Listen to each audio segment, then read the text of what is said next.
Bienvenidos, comenzamos una nueva emisión de Sana que Sana. Es un gusto estar con ustedes acompañándoles, hoy no en directo, por eso no abrimos por hoy la línea de WhatsApp, pero sí muy cerquita de ustedes, cerquita de su salud física, cerquita de su salud emocional. Y hoy vamos a hablar, mi querida Esperanza, de un tema de salud física que es muy común, sarcopenia.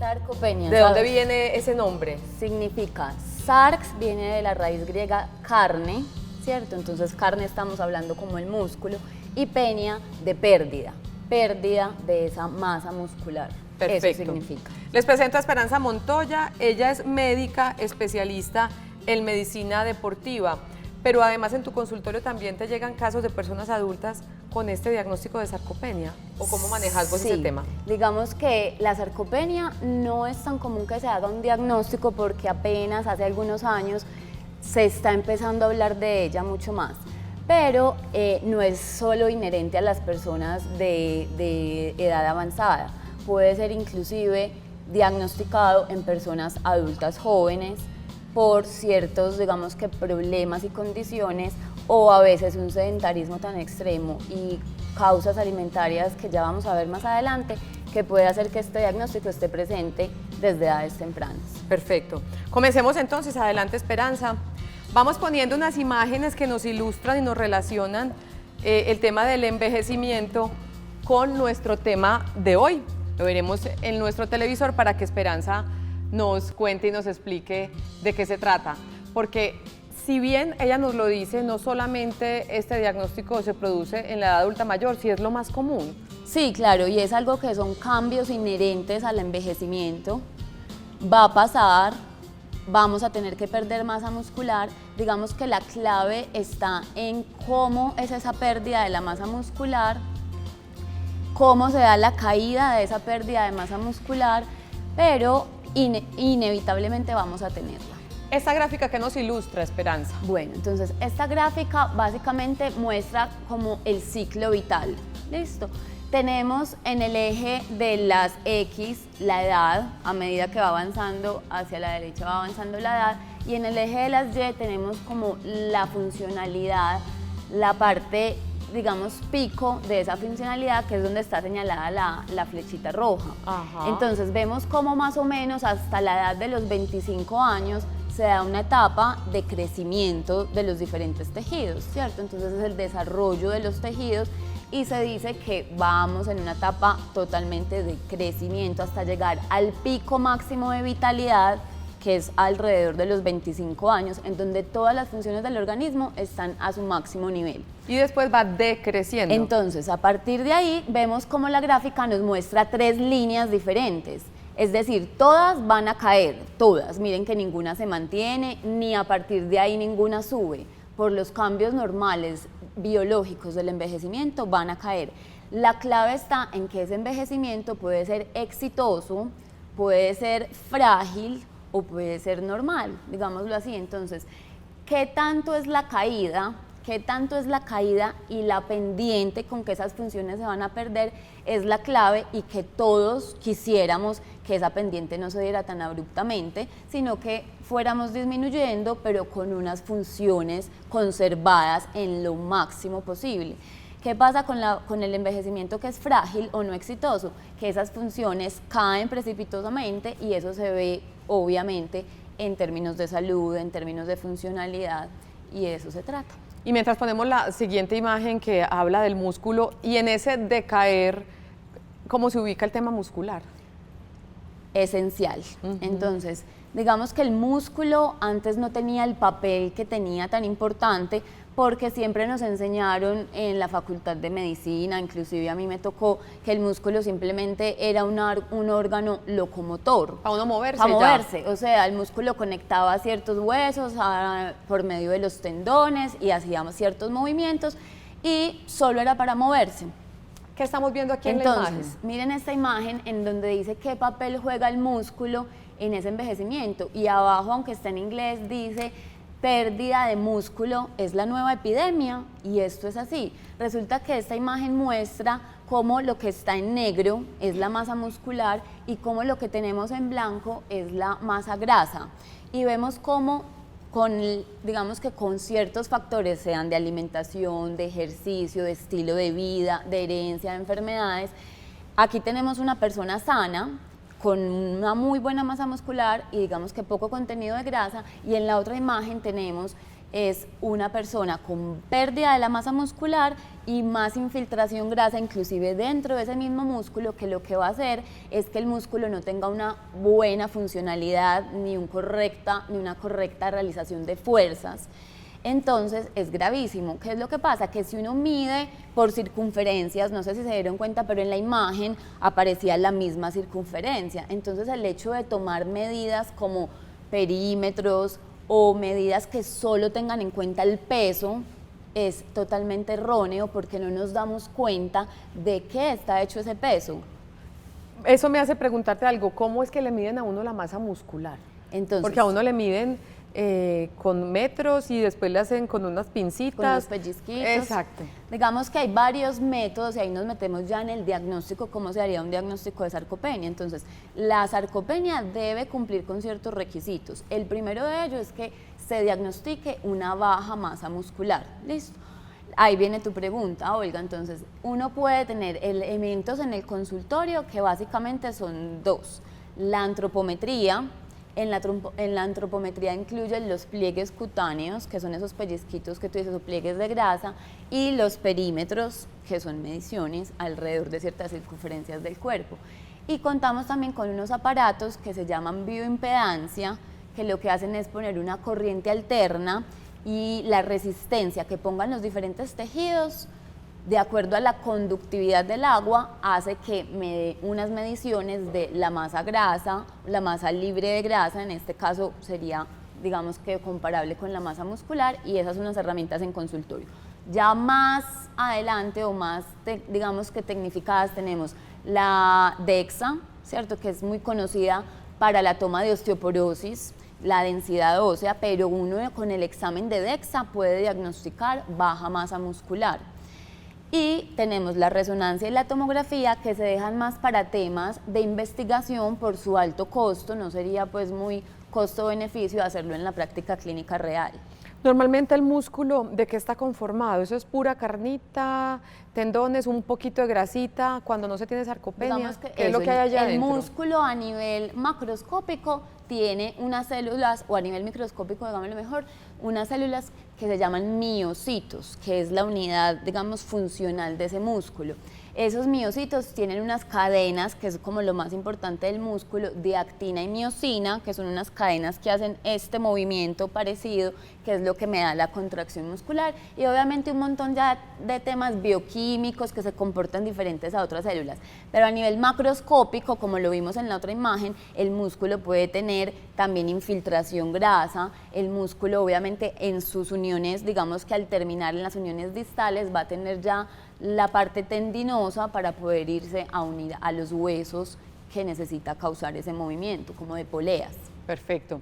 Tenemos esta pregunta para la doctora Esperanza Montoya, médica especialista en medicina deportiva, quien hoy nos está enseñando sobre el tema de la sarcopenia, que hay que prestarle muchísima atención hoy en Sana que Sana. Veamos la pregunta.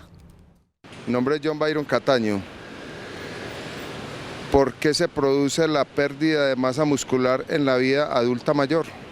Entonces ahorita veíamos ese decrecimiento, ¿qué es lo que pasa allí? Y es que uno sí ve que muchas veces los adultos mayores son muy flaquitos, pero es una flacura distinta. Es una flacura que uno ve la piel muy pegadita al hueso, uno ve muchísima piel aquí colgando, por ejemplo, en los brazos. ¿Qué es lo que pasa con el paso de los años si no se previene, no? Exacto, entonces me encanta que hayas dicho que es una flacura distinta, porque si ves en los adultos mayores, uno empieza a ver las extremidades, y eso tiene un nombre que es la masa apendicular, o sea, miembros inferiores, y los brazos delgaditos, delgaditos, y de pronto la mayoría con sus barriguitas y la grasita centrada a nivel abdominal o adentro de los órganos, que es como lo más peligroso. ¿Por qué se da esa pérdida de masa muscular? Entonces, como lo veníamos viendo, por especie, como muchas de las causas del envejecimiento, por especie estamos programados, es para una función reproductiva, ¿cierto? Entonces, cuando ya el cuerpo o sí, digamos que cumplió esa función o pasó la edad en la que pudo haber sido fértil y cumplir esa función reproductiva, muchas causas, sobre todo la parte hormonal, empieza a hacer unos cambios en todo el organismo en general, pero en el músculo, a que sea más difícil la síntesis de masa muscular. Es decir, no es tan fácil para las células del músculo crecer ni producir más células, sobre todo crecer. Entonces se van hipotrofiando, o sea, se van atrofiando y ese músculo haciéndose más pequeño, y no solo en tamaño, digamos que el tamaño es lo que se nos hace visible, pero lo triste es en función. Es decir, un músculo que antes respondía a los estímulos, que me permitía pararme rápido de una silla, que si me voy a caer o me tropiezo tengo cómo responder a ese estímulo rápido, ya no se vuelve con una adecuada función, se vuelve, digamos que perezoso, se vuelve débil, entonces eso empieza a verse en las actividades de la vida diaria limitadas. Eso te iba a decir, las consecuencias de la sarcopenia, no solo a nivel estético, pues que es muy evidente a veces, sino por ejemplo en asuntos como las caídas, ¿no? Porque es que si el músculo no tiene fuerza para sostenernos, consecuencias de la sarcopenia, Esperanza. Olga, gravísimo, inclusive voy a empezar por la más grave. Hay estudios que demuestran que cierta pérdida de masa muscular está unida al aumento de mortalidad por cualquier causa. A ver. De mortalidad, o sea, digamos que se hace un círculo y una bola de nieve, que por decir que empezó primero, que empezó luego, pero todo va unido, ¿cierto? Pero si yo tengo una condición o una enfermedad y a eso le sumo tener riesgos para esa pérdida de masa muscular, hacerlo más abrupto, que cuáles son principalmente riesgos de sedentarismo, y sedentarismo ya vamos a ver que es un tipo de ejercicio el que nos conviene en el tema de sarcopenia, o sea, no es hacer cualquier ejercicio, y el tema de alimentación. Entonces, ¿qué va a pasar? Que se hace más difícil mantener esa masa muscular, y viene la bola de nieve en que si me da cierta enfermedad o cierta condición, pues no voy a tener como con qué defenderme funcionalmente, ¿cierto? Entonces, si aparte tengo una enfermedad cardiovascular que me limita mi capacidad física y aparte no tengo músculo para poder levantarme solo de la cama, entonces cada vez me voy a quedar más quieto, más postrado en cama, ya no voy a poder hacer mis actividades de la vida diaria, y eso tiene unas consecuencias, inclusive, por ejemplo, neumonías, por el tema de los músculos, de la respiración, más riesgo de infecciones, o sea, un montón de consecuencias nefastas para la salud. Súper importante para tenerlo en cuenta, porque lo importante es que esto se puede prevenir. Veamos esta pregunta. Buenos días, mi nombre es Rubiela Ospina García. Además del paso de los años, ¿hay otros factores de riesgo para la pérdida de masa muscular? Sedentarismo. Listo, sedentarismo, claro. La parte hormonal está totalmente estudiado por lo que decíamos ahorita del ciclo vital, o sea, como somos especies para reproducirnos, y a las mujeres esto se nos ve mucho más en la pérdida de los estrógenos, sobre todo en la menopausia, sería otra causa. Y la causa que ahora vamos a hablar con una experta del tema, también muy importante, es digamos, la parte de alimentación, el contenido proteico que hay en esa alimentación. Porque las proteínas, como creo que es bien conocido, son como los ladrillitos de los cuales está compuesto ese músculo, en sus partecitas básicas que se llaman aminoácidos.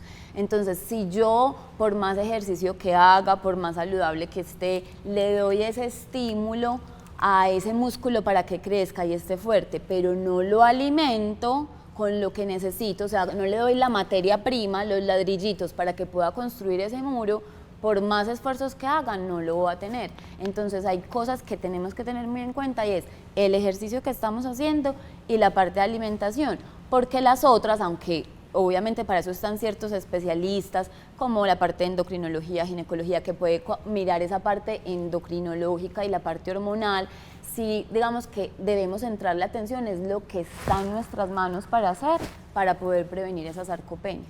Perfecto. Nosotros vamos a pasar la siguiente notica con un fisioterapeuta que se llama Giancarlo Echavarría, muy especializado en todo lo relacionado con fisioterapia y actividad física en general para adultos mayores. Y en esta oportunidad quiso compartir con ustedes el tema de la sarcopenia y la fisioterapia y la actividad física, cómo va eso ligado. Veamos. ¿Por qué es importante la actividad física en la sarcopenia? Uno, porque la va a prevenir. Entonces, si eres una persona que durante la vida ha venido haciendo actividad física, vas a tener un tono muscular, una fuerza muscular, una actividad física, un compromiso cardiovascular bueno y vas a evitar que la sarcopenia nos dé. Y ya en aquellas personas que tienen o están diagnosticadas con sarcopenia, es muy importante realizar ejercicios de actividad física. Ese tipo de ejercicios comienzan desde lo más básico hasta lo más complejo, pero para la sarcopenia es muy importante hacer ejercicios con mancuernas, terabanes, balones, ejercicios que sean de resistencia. Vuelvo y te digo, dependiendo de la capacidad pues, que tenga la persona al momento en que hagamos la valoración para ir mejorando esa funcionalidad del paciente. Bueno, lo más importante en nuestros pacientes con sarcopenia es hacer un ejercicio de actividad física enfocado a miembros superiores y miembros inferiores. Como hablábamos anteriormente, ejercicios de fortalecimiento que tengan algún tipo de resistencia, con bandas, con mancuernas o con balones. En este caso vamos a empezar un ejercicio con una banda elástica amarilla en el caso de ella, dependiendo de la capacidad física del paciente. Araceli, vamos a abrir las manos y a colocarnos de pie.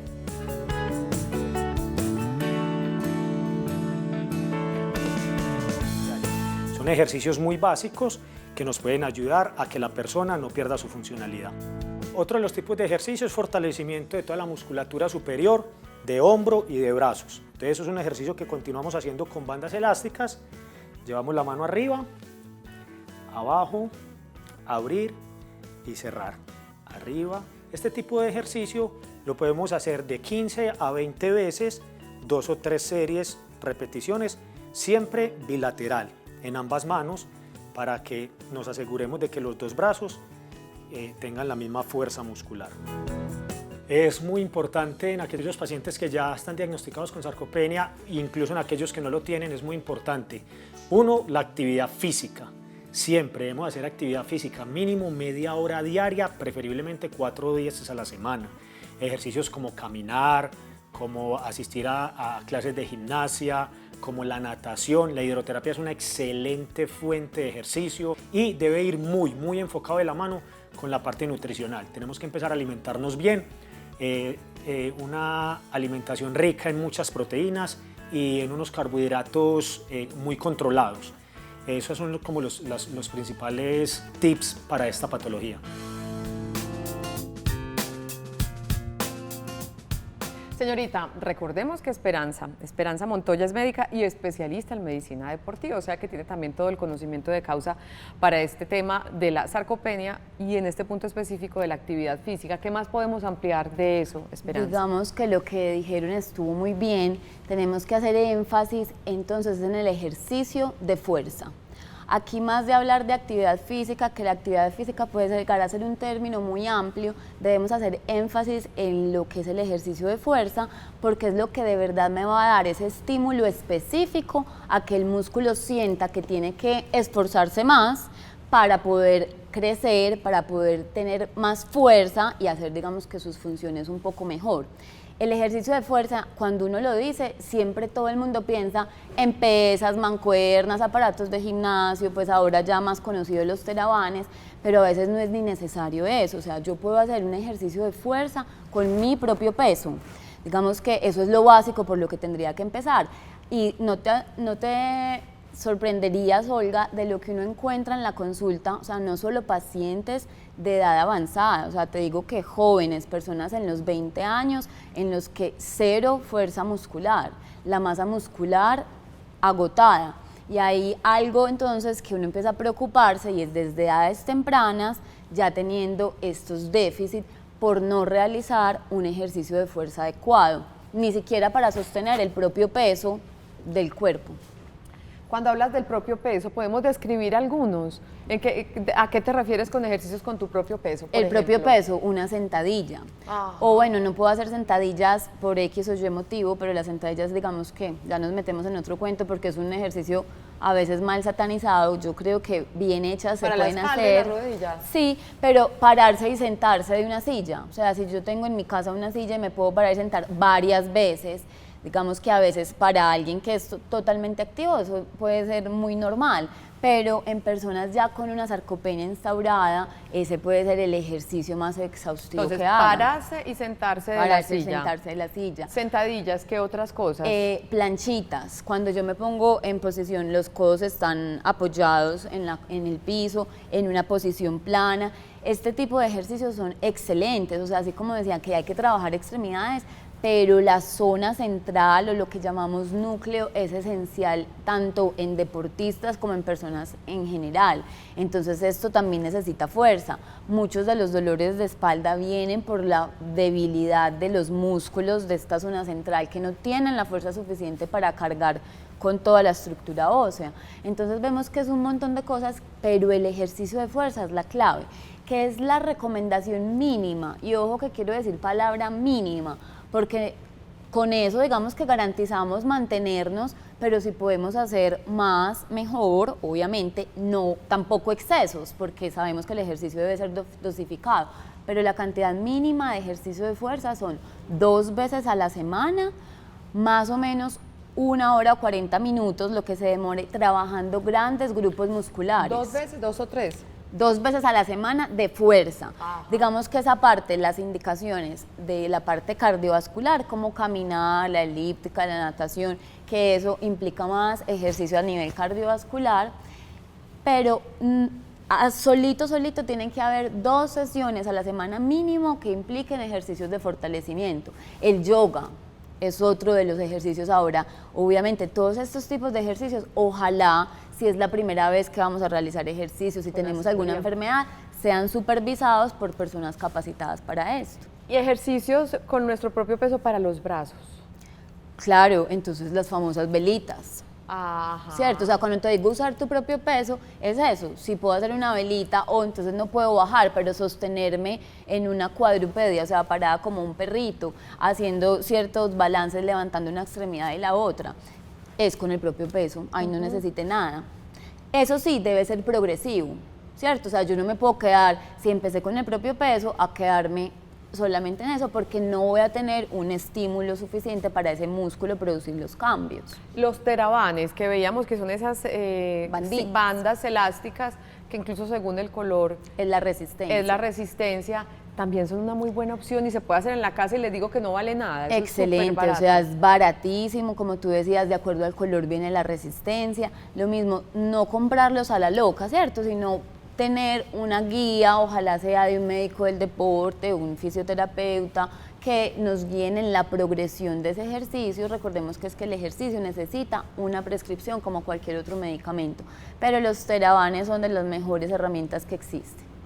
Cuando uno hace esos tipos de ejercicios para fortalecer nuestros músculos, para evitar y ganar masa muscular, ¿qué es lo que pasa dentro del músculo? Por ejemplo, hasta allá no queremos llegar, pero las personas que son bien cuajas pues aquí en sus músculos, ¿qué es lo que ha pasado dentro de ellos para que sean tan duritos y sean tan evidentes a veces? Digamos, Olga, que aquí viene la clave del envejecimiento saludable, que es la palabra que a mí me encanta, que es hormesis. O sea, hormesis es someter. Es un estímulo subletal, o sea, que produce una agresión, pero una agresión controlada para que el tejido produzca unos cambios y que lleve a su mejoría. Entonces, en ese orden de ideas, en el ejercicio de fuerza, estoy sometiendo al músculo a una agresión, ¿cierto? A que soporte un peso que él puede soportar y un poco más, para que tenga una serie de cambios a nivel celular, a nivel estructural del tejido, que cuando vuelva a tener ese mismo peso, él ya sea capaz de soportarlo. Eso es básicamente lo que hace. Inclusive puede haber una ruptura de pequeñas fibras musculares, ¿cierto?, para que esa ruptura produzca unos cambios y después vuelva y crezca. Ahora bien, ojo con esto, no se necesita romper, o sea, no se necesita dañar el músculo. Ojo con pensar que uno tiene que quedar molido y adolorido para que el ejercicio sirva, eso es totalmente erróneo. Ya cuando uno siente esos dolores que se llaman DOMS, por sus cifras en inglés, esos dolores del molimiento, ya es que hay algún daño muscular. Entonces no es llegar al extremo tampoco. Es más, para las personas que de pronto le tienen aversión a las pesas, hace poquito alguien me decía, es que tú puedes, a mí me gusta hacer un poquito pues de pesas, me decía, no tiene que ser una carga muy alta, sino más repeticiones, un peso que tú manejes con tranquilidad y más repeticiones. ¿Qué piensas tú de eso? Digamos que ahí ya nos metemos a cosas muy específicas, pero sí, o sea, yo puedo manejar de acuerdo a cuál sea mi objetivo, bajitas repeticiones y altos pesos o menores pesos con más repeticiones. Ya eso es lo que llamamos el volumen del entrenamiento, pero sí debe ser ya muy individualizado de acuerdo a lo que yo necesite. Pero es cierto que uno puede jugar con esos factores. Perfecto, y en Sana que Sana estamos hablando de sarcopenia y va la siguiente pregunta. La siguiente pregunta. Buen día, mi nombre es Nora. ¿Qué alimentación es la adecuada con relación a la pérdida de masa muscular? Bueno, y entonces ahí la voy a dejar sola un ratico a Esperanza. Y vamos a presentarles a Alexandra Pérez, ella es nutricionista por primera vez en nuestro programa. Qué rico que estés acá. ¿Cómo estás? ¿Cómo te ha Mucho ido? gusto de estar acá, muy contenta. Nutricionista, ¿hace cuánto? ¿Dónde estudiaste, Alexandra? La primera vez que vienen yo siempre les pregunto la hoja de vida. Ay, Dios, bueno, yo soy nutricionista hace 13 años. Ok. Y ¿Y muy enfocada qué dentro de la nutrición? tengo 3 enfoques y están relacionados con el bienestar pues, general, la gente que quiere cambiar sus hábitos, las personas que están haciendo ejercicio y quieren saber qué comer antes, durante y después para tener como los cambios que esperan, y el tema deportivo. Esos son como los 3 enfoques principales. Es enmarcado como en el lema de cuerpo, mente y espíritu en movimiento. Dentro de tu consulta ves personas adultas y ¿qué tanto ves la sarcopenia? Pregunto. Bueno, yo no veo tantas personas mayores de 60 años, pero sí te quiero contar que sí veo mucha gente joven con pobre masa muscular. ¿Y eso por qué? Hay varias razones que yo identifico. Una es la falta de ejercicio, o porque muchas veces la gente cree que porque sale a caminar o porque trota un poquito es suficiente para mantener la masa muscular, y así no es. Lo otro es que muchas personas están haciendo dietas de reducción de peso, y los programas de reducción de peso tienen que ser bien planeados para que no haya un sacrificio de la masa muscular.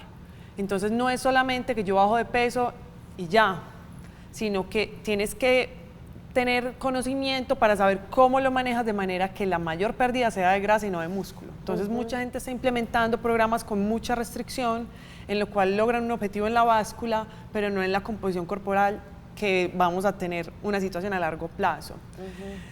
Y lo otro, dentro de la alimentación, déficit generales en la comida. La gente normalmente en la noche se come una arepa con queso o una arepa con huevo, eso es muy común. Una arepa con cualquier cosa. Una arepa menos con cualquier carne. cosa, menos con carne, o unas galletas con café. Entonces no es tan fácil lograr en el día cubrir la proteína cuando en las comidas principales tú no incluyes alimentos ricos en proteína, o incluso en el desayuno hay gente que no desayuna. Entonces se está viendo un déficit claro en la alimentación en esto, o personas que están cambiando, digamos, los productos lácteos por bebidas vegetales. O sea, hay unos cambios muy drásticos. Y lo llaman ahora, leche. Y lo llaman leche, y se promueve como lo mejor, pero estamos sacrificando una cosa tan preciada como la proteína. Entonces, eso me tiene un poco preocupada. Pero claro, porque imagínate, si tú empiezas a perder masa muscular desde joven, ¿qué se va a esperar en la vida adulta? Venga, ya, mejor dicho, ya la voy a comprometer a hacer un programa sobre alimentación antes, durante y después para actividad física. Listo. Después lo hacemos. Listo. Pero metiéndome un poquito en eso, porque tiene que ver con la masa muscular. ¿Es cierto que hacer ejercicio en ayunas es negativo para la masa muscular? Bueno, no para todas las personas. Okay. Normalmente, si tu deseo es mejorar la masa muscular, yo siempre le digo a las personas, usted necesita energía para trabajar bien el entrenamiento, como usted lo necesita para que tenga el resultado. Entonces, si yo tengo energía y trabajo la fuerza, eso que yo me como, el músculo lo puede usar para trabajar mucho mejor y para lograr que él crezca. Okay.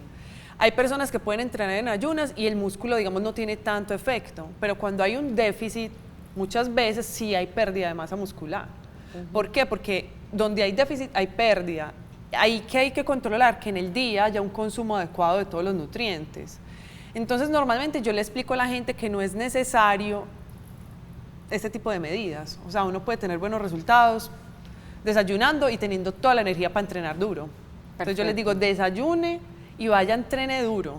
que es lo que usted necesita, poder entrenar muy bien para mejorar la composición corporal. Perfecto. Estamos en Sana que Sana, hoy hablando de la sarcopenia, seguiremos hablando con Alexandra Pérez, nutricionista, y también con la doctora Esperanza Montoya, médica especialista en medicina deportiva, todas las preguntas de nutrición, qué comer, qué no comer, que si los suplementos de proteína, qué tipo de proteínas, que por qué la leche es tanta proteína, que si los garbanzos y los frijoles tienen proteína. Muchas preguntas cuando regresemos a Sana que Sana.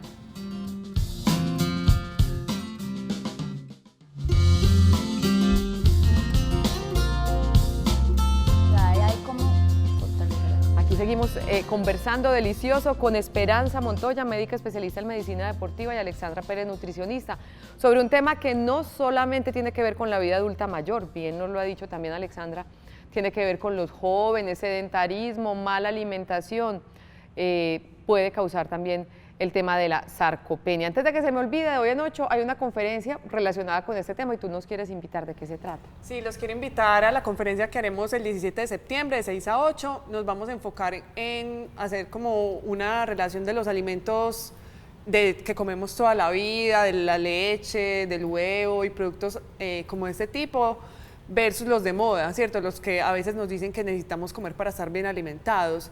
Entonces, ver qué propiedades tienen esos diferentes alimentos, y vamos a hablar un poquito también de este tema de cómo mantener bien la masa muscular. Perfecto. Proteínas. ¿Qué es la proteína? ¿Por qué es tan importante para los musculitos? Listo. La proteína, haz de cuenta que es como tener un collarcito de perlas, y cada una de esas perlitas son aminoácidos, entonces se unen para formar diferentes digamos, tejidos en el cuerpo. No solo está en el músculo, pero específicamente en este tema hablamos más especialmente del músculo. Para poderlo mantener, entonces, en nuestra alimentación también tenemos que consumir proteínas, que ¿dónde están presentes? Hay proteínas de origen animal y proteínas de origen vegetal.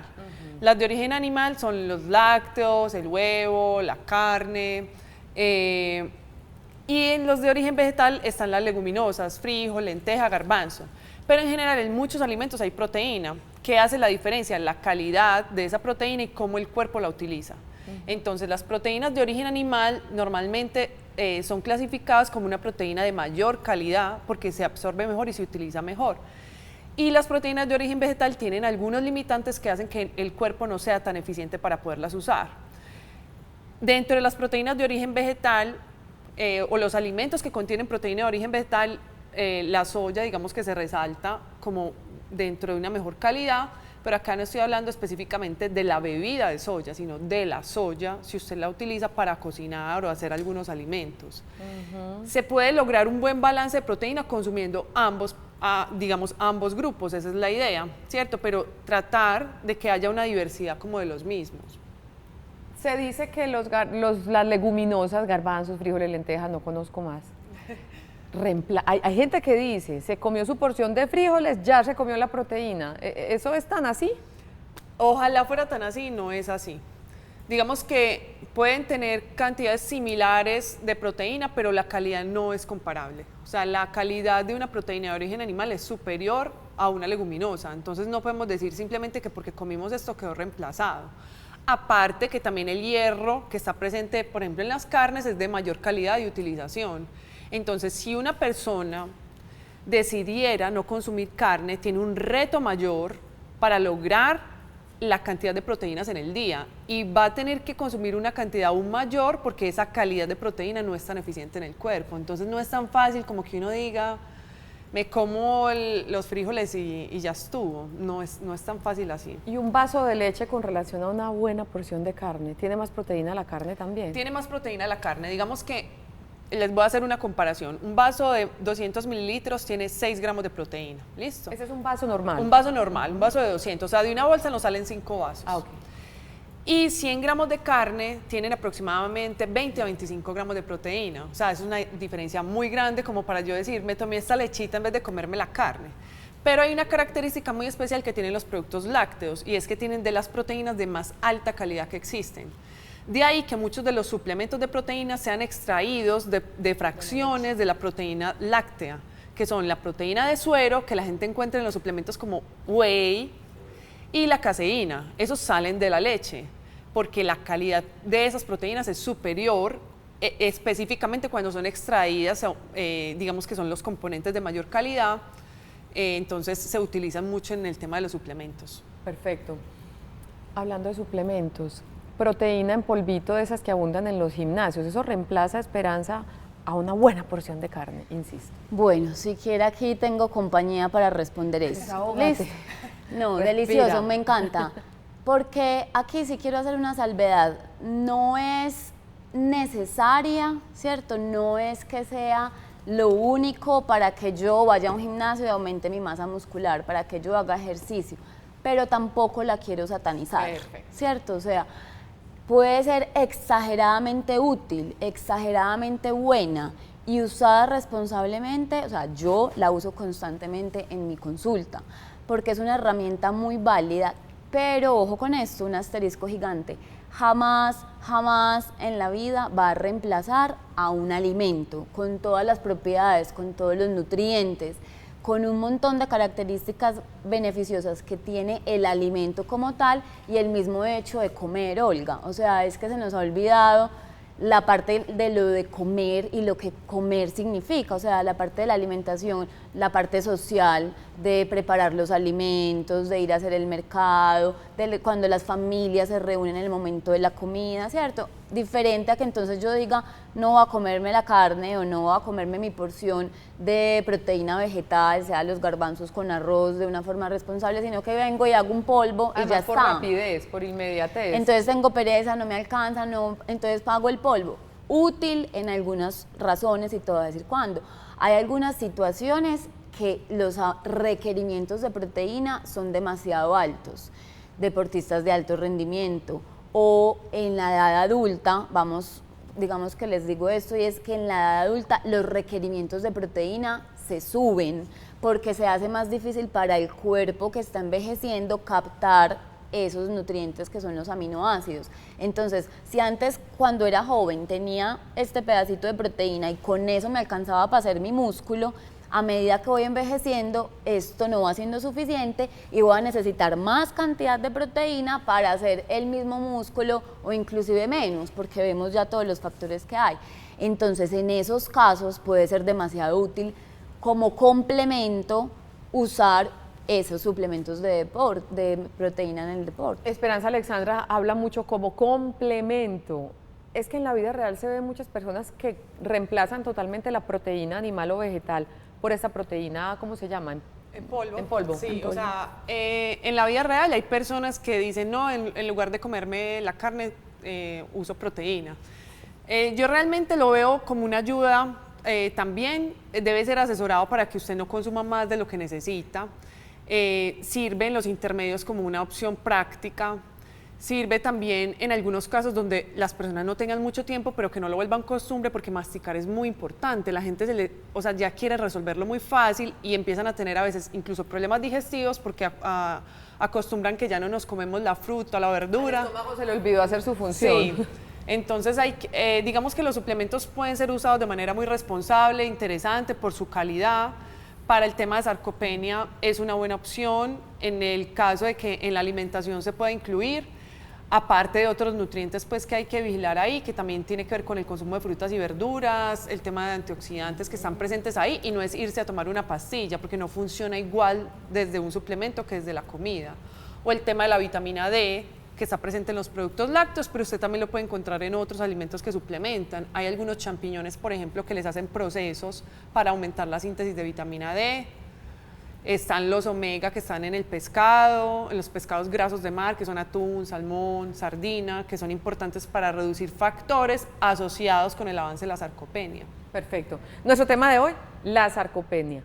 Pérdida de masa muscular, hacer deporte, actividad física, alimentarse bien para prevenirla y para atenderla cuando ya se presenta. Ya regresamos. Esto es Sana que Sana.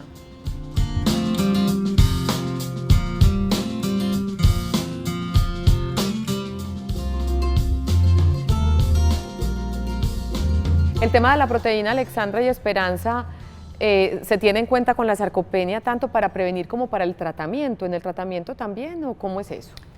Sí, total. O sea, en la prevención sería lo clave, ¿cierto? Si yo desde edades tempranas, desde a un niño le inculco la importancia y tengo la educación, el problema yo creo que aquí grave es la educación nutricional.